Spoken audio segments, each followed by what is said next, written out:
Assalamualaikum dan salam sejahtera. Kami daripada kumpulan Usman Awan akan membentangkan tugasan kami pada hari ini.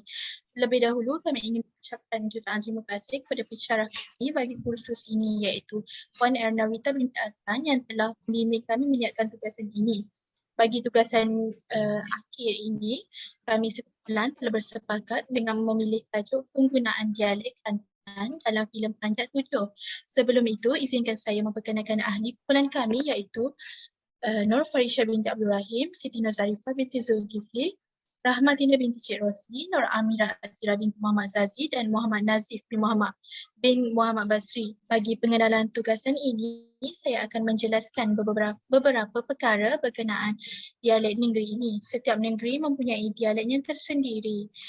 Dialek juga dianggap sebagai identiti pada setiap negeri. Umumnya, kita turut mengetahui bahawa sesebuah dialek itu dapat dikatakan sebagai keunikan bahasa sesebuah negeri. Semakin ramai penutur sesuatu dialek itu, semakin luas daerah penyebaran dialek tersebut. Kami memilih dialek Kelantan adalah kerana majoriti daripada ahli kami berasal daripada negeri tersebut. Bahasa Melayu Kelantan ataupun Kecek Kelantan ialah sebuah bahasa Austronesia dan bahasa lisan setempat yang digunakan di negeri Kelantan. Dialek ini juga turut diaplikasikan dalam sebuah filem yang dipilih oleh kumpulan kami iaitu Panjat Tujuh. Filem ini merupakan hasil karya Sabri Yunus yang mengangkat kisah rakyat dan budaya Kelantan. Bagi objektif kajian kumpulan kami, ini terdiri kepada 3 aspek iaitu yang pertama mengenal arti unsur dialek Kelantan yang terdapat dalam filem Panjat Tujuh. Yang kedua membandingkan unsur dialek Melayu Kelantan dalam filem Panjat Tujuh dengan bahasa Melayu baku. Yang terakhir menganalisis kata ganti nama diri dalam filem Panjat Tujuh. Bagi batasan kajian pula, kajian ini tertumpu kepada penggunaan dialek negeri Kelantan dalam filem Panjat Tujuh.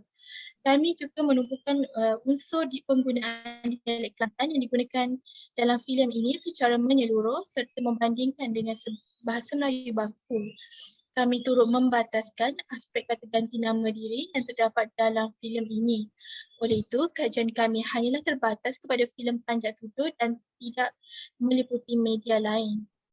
Seterusnya, saya menyerahkan kepada rakan pembentang seterusnya.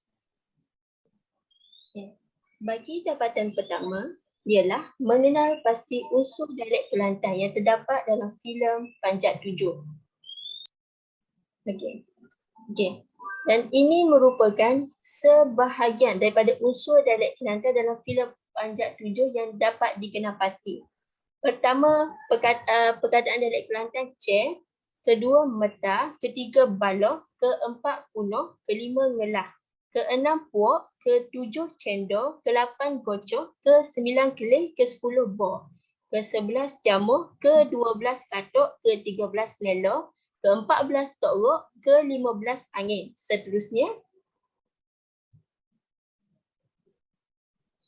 Seterusnya, perkataan yang ke-16 ialah yolo, ke-17 sabit, ke-18 basuh, ke-19 tokde, ke-20 alah mari, 21 mujur, 22 perkataan geger dan yang ke-23 ialah bayar.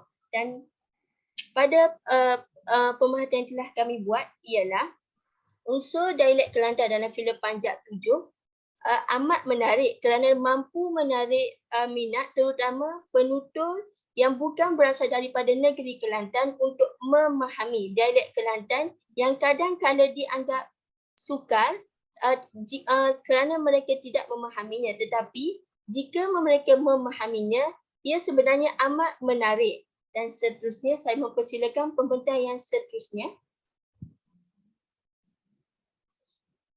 Bagi dapatan kedua yang merujuk kepada perbandingan dialek Kelantan dalam filem Panjat Tujuh dengan bahasa baku. Perkataan punoh dalam dialek Kelantan bermaksud rosak dalam bahasa standard. Contoh ayat dalam dialek Kelantan iaitu kereta aku punoh nak pergi beki meta dulu. Dan contoh ayat dalam bahasa standard iaitu kereta aku rosak nak kena pergi baiki dulu. Selain itu, perkataan gocoh dalam dialek Kelantan bermaksud tumbuk dalam bahasa standard. Contoh ayat iaitu mu nak kena gocoh kau dalam dialek Kelantan, dan contoh ayat dalam bahasa standard iaitu kau nak kena tumbuk ke. Seterusnya,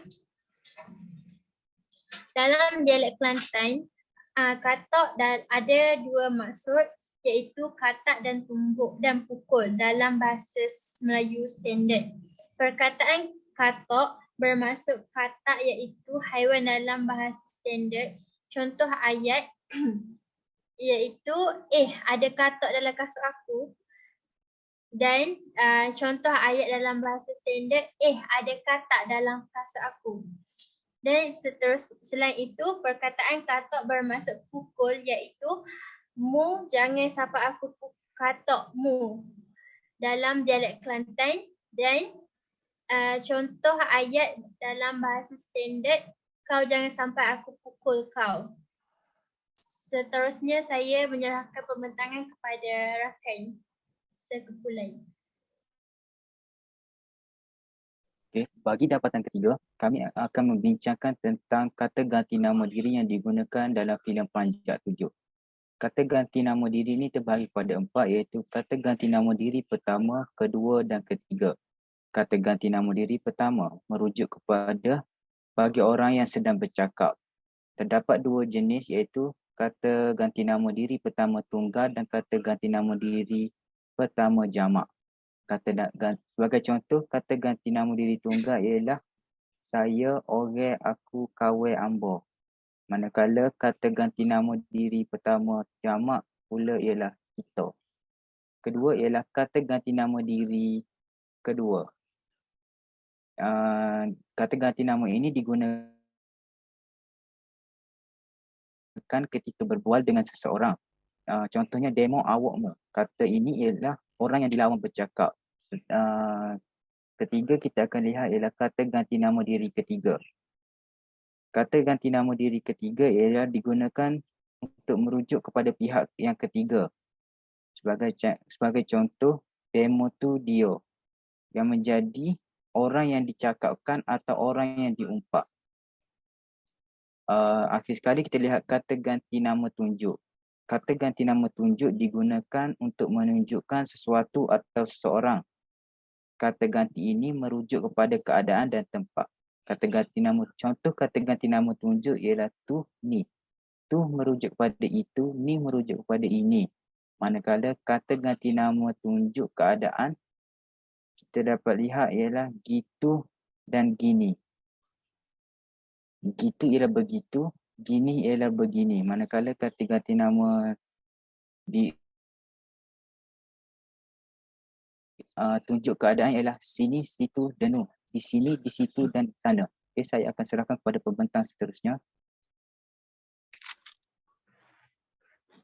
Sebagai kesimpulannya, perbincangan bagi setiap objektif menemui titik persoalan yang berbeza. Unsur dialek Kelantan yang ditemui melalui filem Panjat 7 yang merupakan filem yang menggunakan dialek Kelantan sepenuhnya. Terdapat maksud yang mempunyai perbezaan yang ketara dalam bahasa Melayu disebabkan bentuk ejaan yang digunakan berlainan daripada ejaan asal. Terdapat perbandingan yang ketara di antara dialek Kelantan dan bahasa baku. Kedua-duanya mempunyai perbezaan tertentu dan digunakan mengikut situasi tertentu. Kami berharap dialek Kelantan akan mempunyai jumlah penutur yang lebih luas dan kekal sepanjang zaman. Sekian sahaja pembentangan daripada kumpulan Usman Awang. Terima kasih.